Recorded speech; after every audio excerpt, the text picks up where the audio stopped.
तो नमस्कार, tech legal yes for channel पर मैं राजेंद्र शाह एडवोकेट आप लोगों का स्वागत करता हूं। साथियों, सहारा निवेशकों का भुगतान की नवीनतम जानकारी क्या है? सहारा निवेशकों का क्या मैच्योरिटी राशि के अलावा ब्याज सहित भुगतान होगा या नहीं? सहारा रिफंड पोर्टल का क्या है अपडेट? आंदोलन हमारा जो सहारा के बहुत सारे लोग आंदोलन कर रहे हैं उनकी स्थिति क्या है, तथा विधानसभा चुनाव अपने मध्य प्रदेश या अन्य राज्यों में होने जा रहा है, उसकी स्थिति क्या है? इन सब के लिए मैं आज के वीडियो में आप लोगों से विस्तार से चर्चा करने जा रहा हूं। साथियों, अगर हम निवेशकों के भुगतान से संबंधित जानकारी बताएं तो ऐसा प्रतीत होता है कि जितने लोगों ने अब तक आवेदन किया है उनमें से अधिकांश लोगों के क्लेम को रिजेक्ट कर दिया गया है या डिफिशियंसी का मैसेज दिया गया है कि आपका कोई ना कोई कारण से आपका जो क्लेम है वो रिजेक्ट किया जा रहा है। मैंने डिफिशियंसी का मैसेज आ गया है, लेकिन अगर पोर्टल में जाके आप स्टेटस चेक करते हैं तो अंडर प्रोसेस बता रहा है।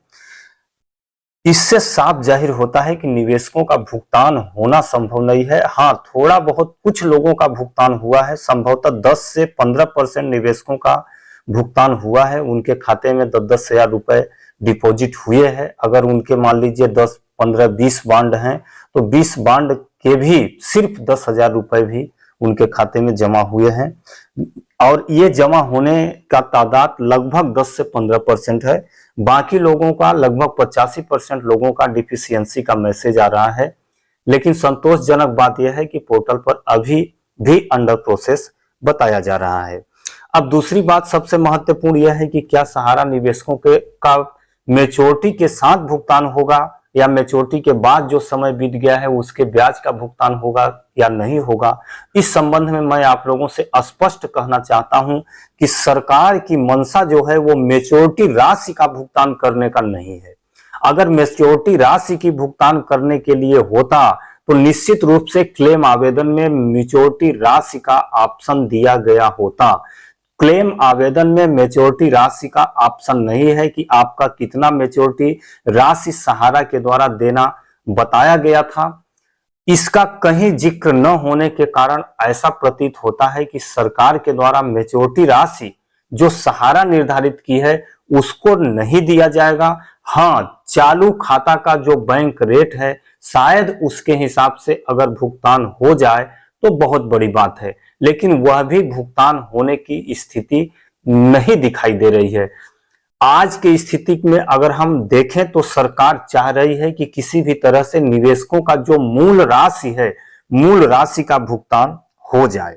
सिर्फ मूल राशि का भुगतान करने के लिए सरकार प्रयास कर रही है। न तो मैच्योरिटी राशि मिलेगी और न ही विलंबित ब्याज मिलेगा, जो कि हम लोगों के साथ बहुत ही बड़ा अन्याय होगा।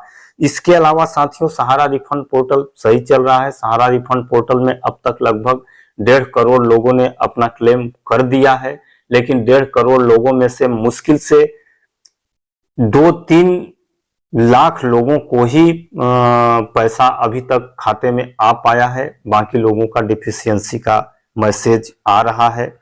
आंदोलन का अगर हम चर्चा करें तो आंदोलन के संबंध में बहुत अच्छी अपडेट आ रहा है। 26 सितंबर को कोई मोर्चा है, उस मोर्चा के द्वारा मध्य प्रदेश में पूरे मध्य प्रदेश के प्रत्येक जिलों में आंदोलन का प्रोग्राम रखा गया है, और मध्य प्रदेश में मुख्य रूप से आंदोलन का प्रोग्राम रखा गया है 26 सितंबर को।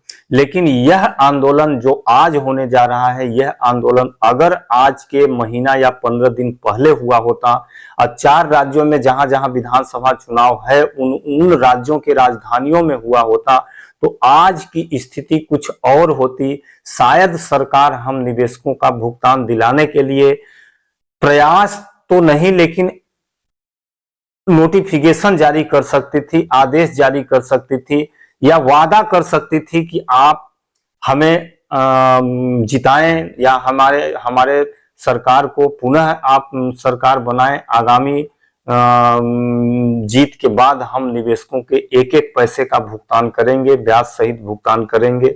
यानी इसमें हम लोगों को काफी कमी हो गई, क्योंकि हमारे मध्य प्रदेश में जैसा आहट है विधानसभा चुनाव का, 7 अक्टूबर से चुनाव आचार संहिता लगने वाली है और 7 अक्टूबर से चुनाव आचार संहिता लग जाएगी, जैसा कि कल के पेपर में न्यूज है।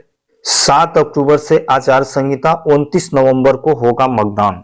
यानी ये प्रक्रिया अगर हम लोग पहले किए होते तो निश्चित रूप से हम लोगों को सफलता मिली होती। ये विधानसभा चुनाव का है, जिसमें स्पष्ट रूप से है कि नामांकन प्रक्रिया जो है, चुनाव की घोषणा 7 अक्टूबर को होगी, नामांकन प्रक्रिया 3 अक्टूबर से चालू हो जाएगी, नामांकन की अंतिम तिथि 10 नवंबर होगी, नामांकन पत्रों की जांच 13 नवंबर, नामांकन वापसी 15 नवंबर और मतदान 29 नवंबर को है तथा मतगणना 11 या 12 दिसंबर को है।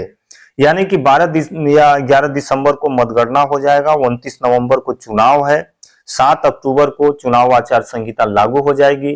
तो 26 सितंबर को हालांकि यह आंदोलन किया जा रहा है। अगर यह आंदोलन हम लोगों का विकसित रहा, पूर्ण रहा, सफल रहा, यानी लोगों की तादाद अच्छी रही आंदोलन में, तो निश्चित रूप से अभी समय है, सरकार झुक सकती है। सरकार हम लोगों के सामने भुगतान तो नहीं, लेकिन वादा कर सकती है कि हम निवेशकों के एक एक पैसे का भुगतान ब्याज सहित, उनके मैच्योरिटी राशि सहित भुगतान कराएंगे।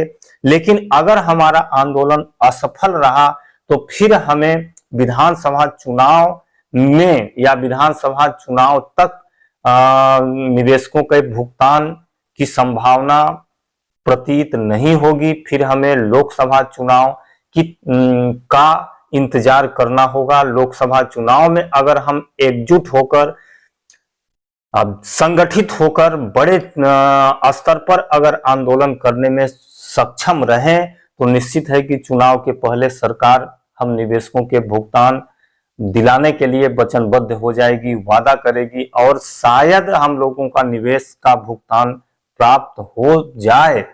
यह हमारे आगामी 2024 लोकसभा चुनाव पर निर्भर करता है।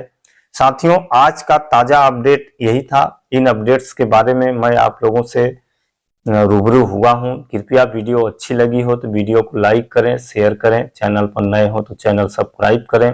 आगामी अपडेट्स, जो भी नए अपडेट्स होंगे, मैं आप लोगों के समक्ष वीडियो के माध्यम से बताता रहूंगा। तब तक के लिए मुझे आज्ञा दीजिए। नमस्कार।